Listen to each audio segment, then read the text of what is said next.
50,000 বছরের রাস্তা হবে যার যার কবর থেকে হাসরের মাঠ। ফুলচেরাতে পুল হবে 30,000 বছরের রাস্তা।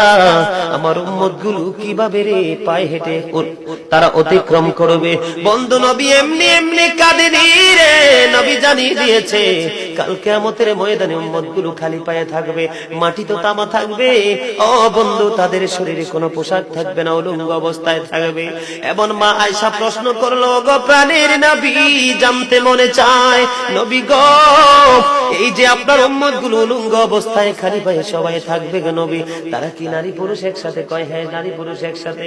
তারা কি কেউ কারো দিকে নজর দিবে না? এবার আমার নবী বলেছে, আয়েশা রে, কেমন করে নজর দেবে রে আয়েশা? বন্যার পানি যেমনি প্রবল বেগে বৃদ্ধি পেয়ে পৃথিবীর মানুষগুলোকে গ্রাস করে ফেলে, কাল কিয়ামতের দিন এই জাহান্নামের আগুন মানুষের দিকে বন্যার মতো প্রবল বেগে ছুটে এসে মানুষকে ঘিরে ফেলবে। এত ভয়ঙ্কর হবে রে আয়েশা কেরা, এত ভয়ঙ্কর হবে আশুরের দিন, এত ভয়ঙ্কর হবে সেই দিন। আর সেদিন এত বিপজ্জনক হবে, একটা পুরুষ আর একটা নারীর দিকে তাকাইবার মতো সুযোগ থাকবে না।